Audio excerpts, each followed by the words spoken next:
Hey, welcome to episode 3 of the Last Take podcast. Dano, Red, I'm LC. Gonna be a bit of a short one this week. We've got a lot going on. Life's busy.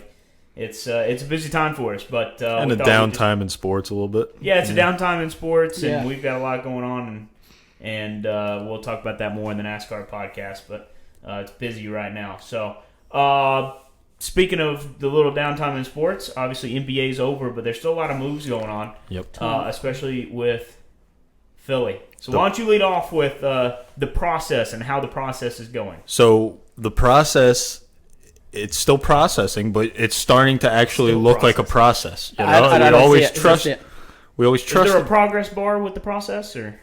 No, I don't want to put a progress bar on it because I don't want to watch it fall backwards. I just kind of want to run with it and trust it. And then hope it falls backwards like I did. I'd be a terrible prophet because I would just follow someone blindly into like battle with flaming axes and shit. So, but trust the process. The Sixers made the trade, trading their number 3 pick this year, and then conditional first-round picks in 2018 or 2019. Yep. So if it's 2018, it's the Lakers pick. If that pick falls at 2nd, 3rd, 4th, or 5th in the draft, it goes to the Celtics. If it lands at number 1 or anywhere after number 6, the Sixers retain it in 2018. If the Sixers get the pick in 2018, then the Celtics get the Kings pick that the Sixers have for 2019. You follow me here? Should have brought a whiteboard out or something. This shit is complicated. They're all confused. I hope they're writing it down. Yeah. So then they would get the Celtics would get an unprotected pick in 2019, so wherever the Kings pick lands.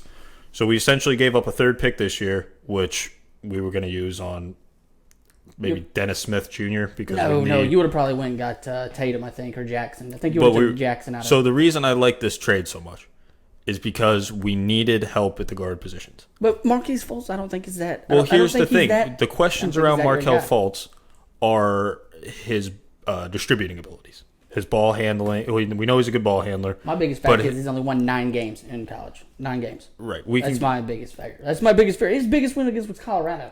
It's a big fear, man. He hasn't done anything. But college is so different because it's it's still a team game in college. Yeah, it's not I didn't go back and look up the stats, but Kawhi Leonard went to like San Diego State. They didn't set the world on fire when he was in school. I mean, and he turned into one of the best NBA players we have today. I mean, he averaged like 20. What was it? 20. I think it was like 25, 8, and 8. What he averaged in college. Okay. He averaged 25 points, 8 boards, 8 rebounds. Name a sport. Name a sport. One sport where performance in college means performance in the pros. Just one. Golf. He did it. He did it. That's about it. I had to think hard on that one, as you could tell. Well, that was hard. Shit. We'll see you next week. All right. There's your last take. No, but the questions around Fultz are his distributing abilities. We know he's a hell of a scorer. He's damn good in the pick and roll. So what this pick does is you have a proven scorer at your guard position. And you still have Ben Simmons, who the question marks around him are his shooting ability. But here's why. But we know he's a tremendous distributor. So it gives you an ability to have a 6'10" anomaly at point guard and have a lot of talent around him. And Embiid, who, by what we've seen, in that month he played, had the best rookie numbers we have ever seen of anyone in the NBA. It's a small sample size, but his numbers were off the charts. My biggest thing is, why not go get Ball at a UCLA? Because you know he can pass, you know he can shoot, he can do it all. The only thing that has everybody concerned is his fitness. Mm-hmm. But he is already a celebrity. If you're trying to create awareness to your team, go get the celebrity that can play ball, and he already has all that stuff. Just work on his ability to, run the floor a little better, and now you got more attention on your team because you went and got basically a superstar. Why not do that? And the thing that makes me feel good as a Sixers fan that they pulled the trigger and did this trade is they have been so gun-shy to make any kind of move that is off the beaten path rather than just taking the best player available in the draft, stockpiling assets, which makes me feel good that they sat there with all their assets behind them, and they could have done this. They have first-round draft picks next year. They have first-round draft picks in 2019, a couple of them that they've acquired. But they looked at Markelle Fultz, and, I mean, they obviously saw something in them that said, that's our guy. And they pulled the trigger, and they're throwing eggs in the basket to say, we're kicking this process into high gear.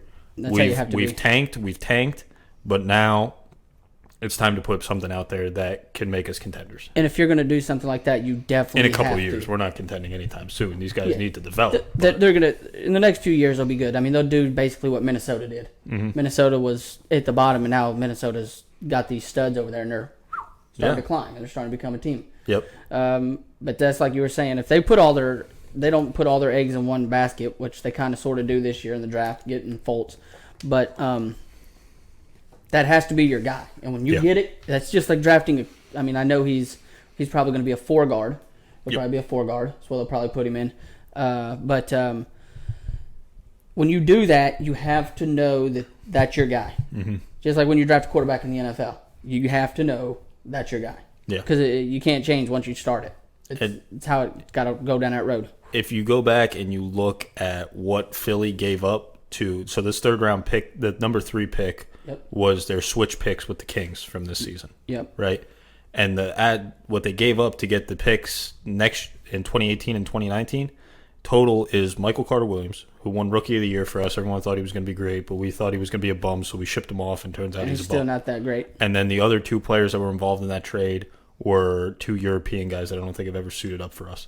Yeah, that's a great trade then. I mean, the fact that we traded those 3 things into now a number 1 pick that can potentially turn into a franchise-changing player, I mean, that we fired Sam Hinkie because we thought he was running us straight into the ground, and now everyone's sitting there like, well, shit, that crazy bastard might have been right on it, Like, oh my God, he set us up pretty good.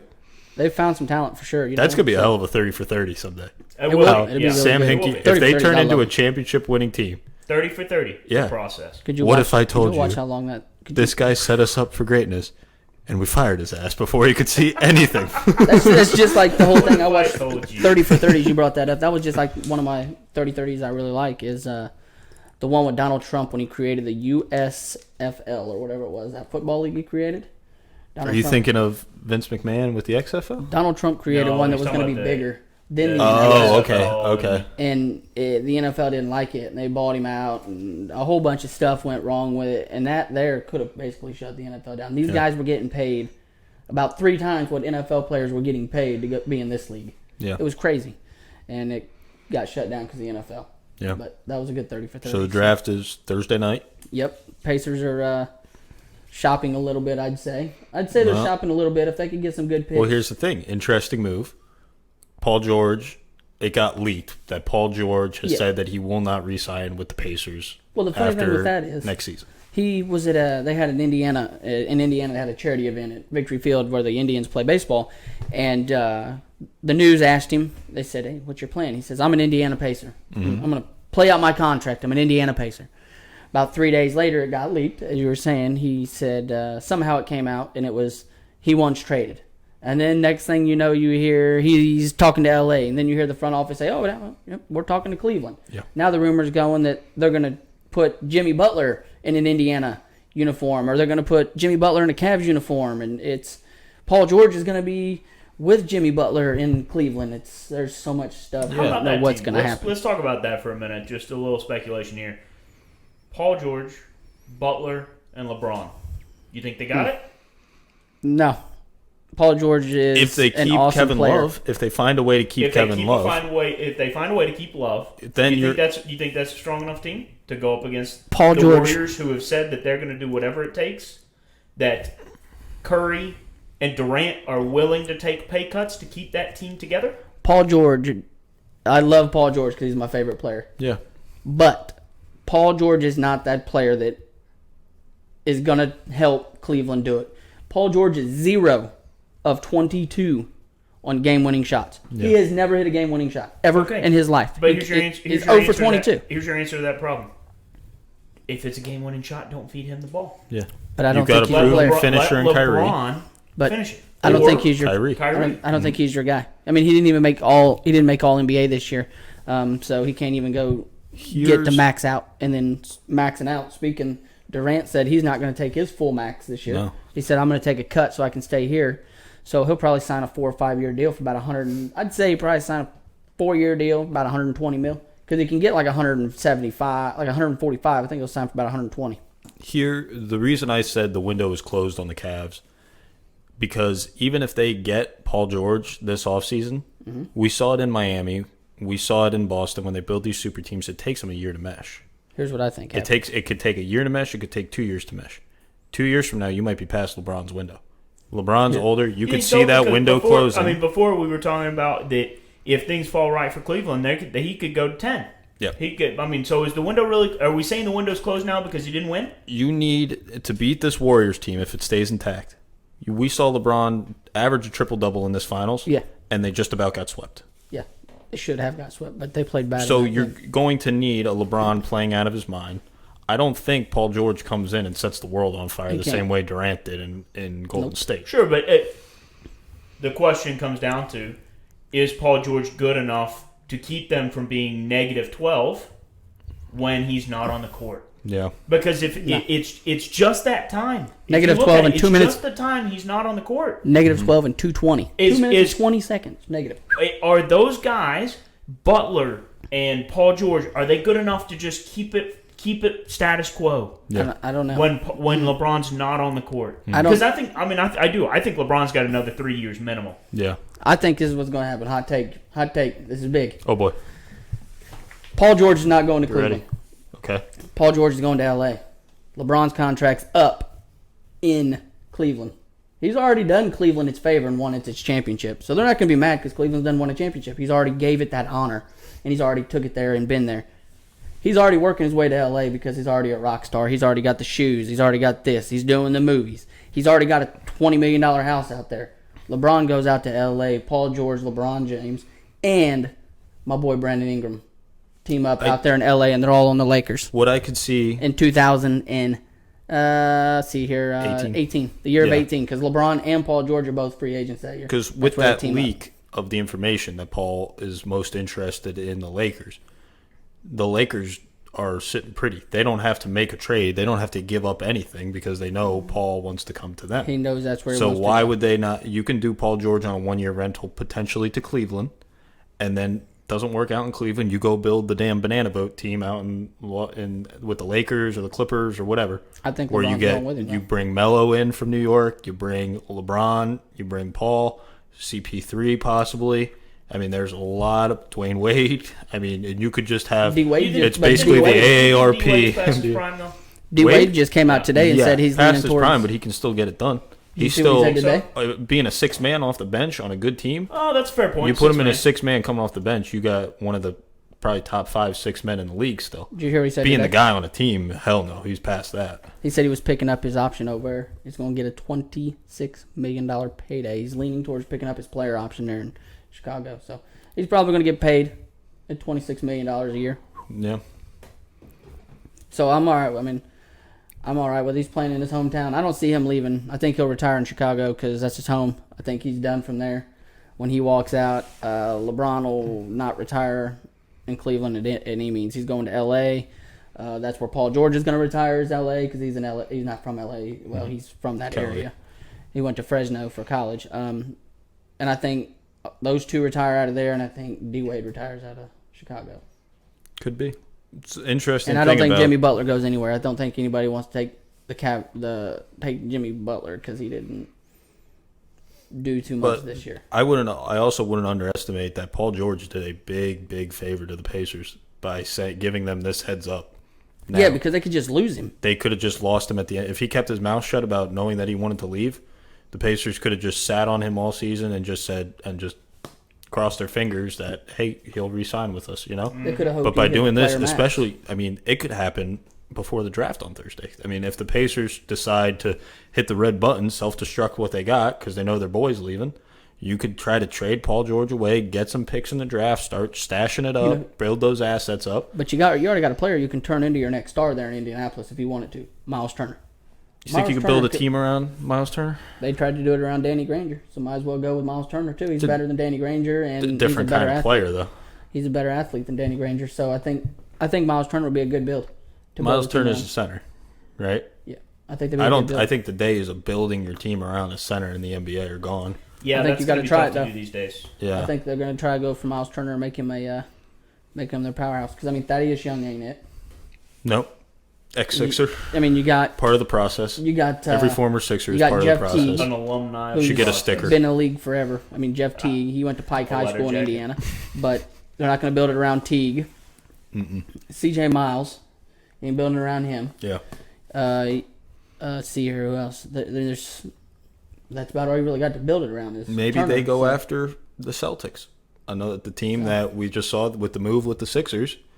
The interesting take I heard on that is how the Sixers are starting to kick their process in now.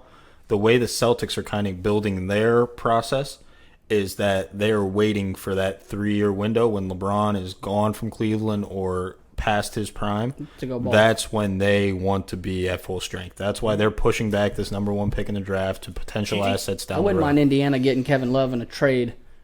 Kevin Love, Paul George, because then they at least got some asset to build around. Do you think they start changing the plan based on Golden State, though? No.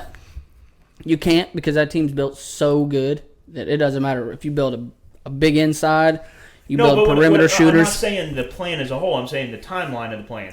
You're saying the Celtics are building the plan for being post LeBron. Yeah. Well, at this point, do you need to start planning to be post Golden State? No. Are you going to be able to build something that competes with that, or do you just start building similar to LeBron? Do you start building for past Golden State? Because there's a guy in Golden State whose contract's up at the end of next year, and his name's Klay Thompson. Mm-hmm. I'm thinking he's probably leaving, and there's 2 of them this year. You got Andre Iguodala? Yep. He's one of them. And then you had, I don't remember who the other one was. There was one more on there. It was a pretty big guy. Livingston? Is Steph's contract up? No, they've already got him back, though. He's okay. good. I think it's Livingston off the bench. Okay. And, Curry, I think, is going to re-sign, obviously. No, because he's going to max out. This is his year to max out, and he is. Yep. But Livingston, I think, and it's Iguodala, I think, are the 2 that are free agents that they need to re-sign. So there's 2 key players off the bench. That's what helped him win the championship, obviously. And then Thompson's going to leave. You don't think they're going to re-sign him? I think they're too good of a player. They can go be a starter somewhere and make way more money. What the Celtics will have to do and if they do, it'd be awesome. Adapt that beat Golden State philosophy is you're going to have to draft a certain type of player at each position to beat this Golden State team, because we've seen they can be beat. With athleticism, length, they struggle with length. If you got long guys that can guard on the perimeter, get a hand in the face, Golden State struggles with that. So you build your team not particularly with the best player in the draft, right? You don't have to have the number 1 pick. You build a player type. Right. You build a player type that is basically you're building your Golden State kryptonite. Even the length, though, like you were saying on the perimeter, they have 2 guys that can get away with that.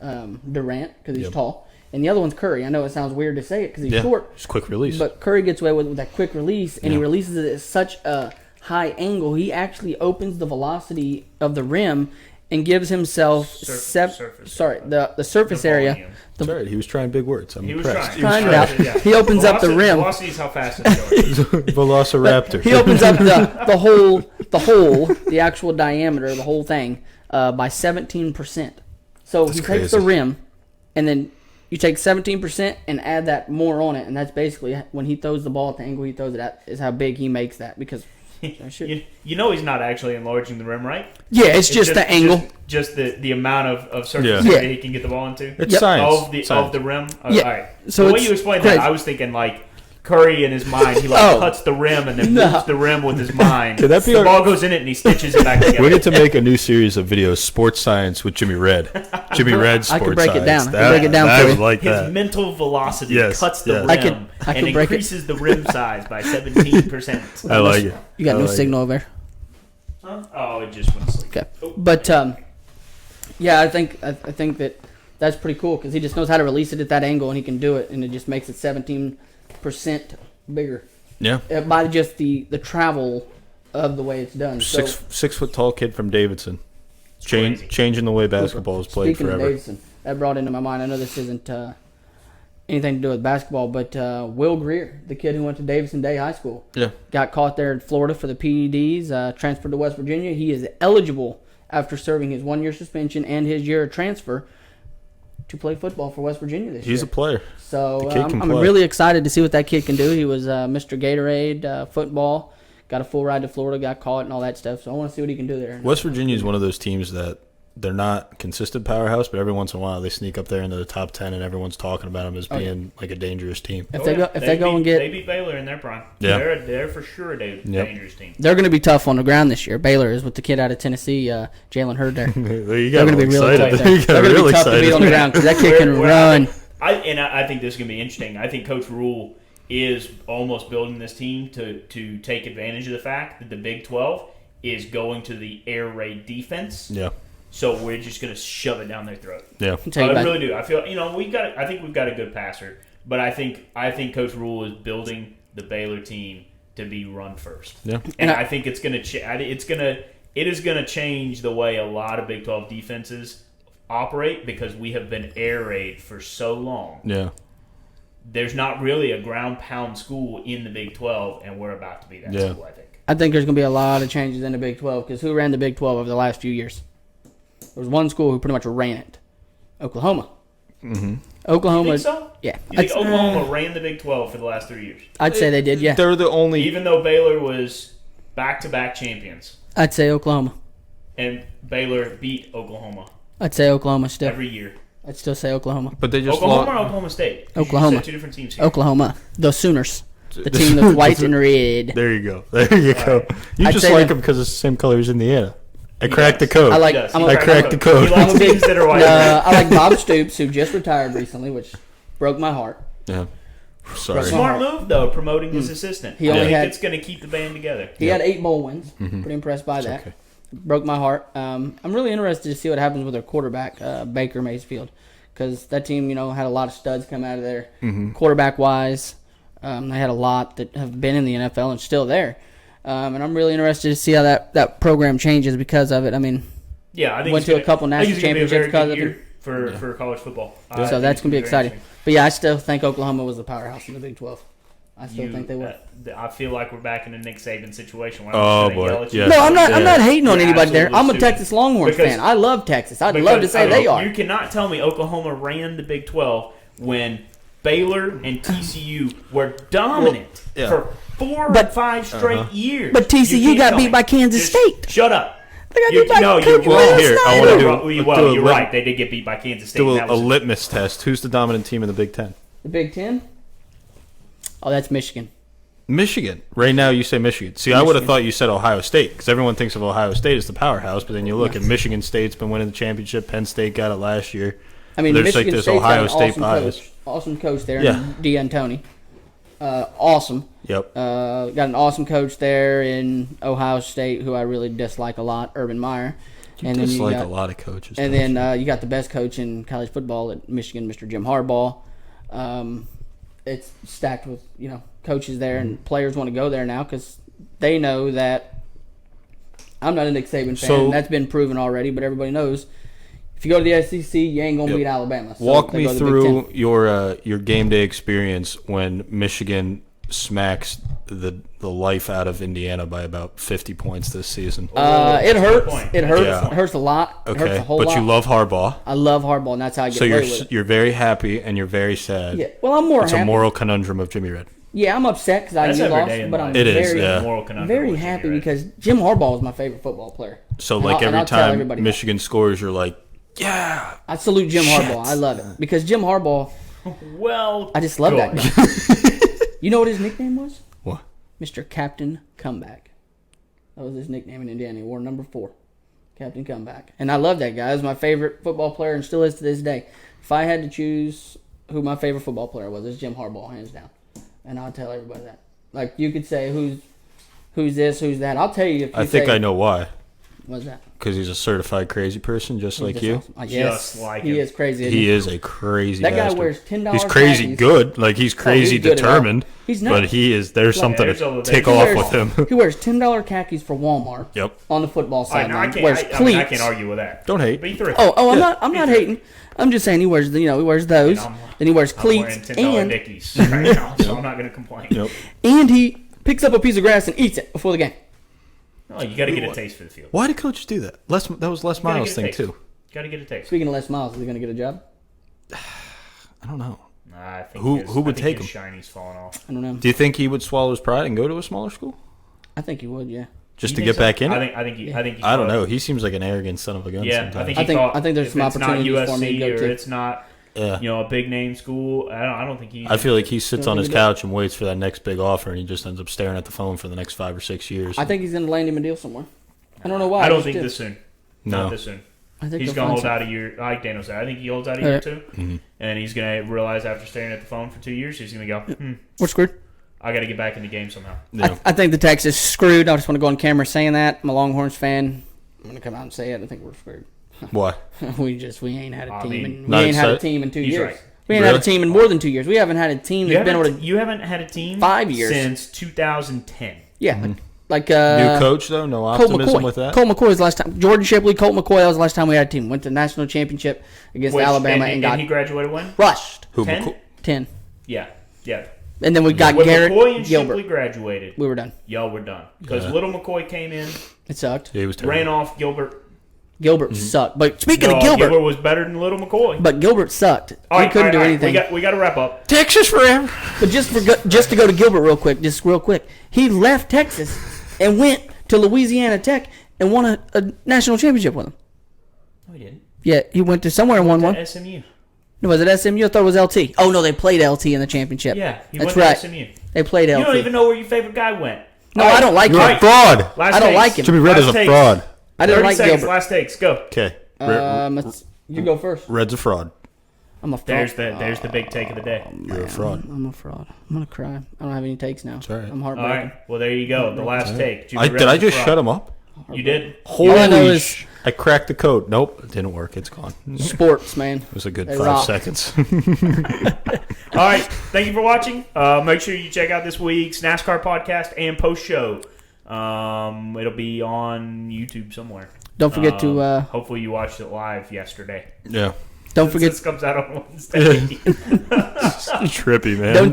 don't forget to watch the baseball College World Series. You know it's starting to heat up there, get pretty intense. So make sure you watch that on ESPN. I mean, I've been watching it, so What are you doing promoting channels that aren't ours? I know. But We I'm don't trying to work watch for it. ESPN. No I free know, but they plugs. gotta watch All it right, because it's good we're out. stuff. All right, guys. Oh, Rizzo! You guys seen Rizzo? Rizzo's been hot.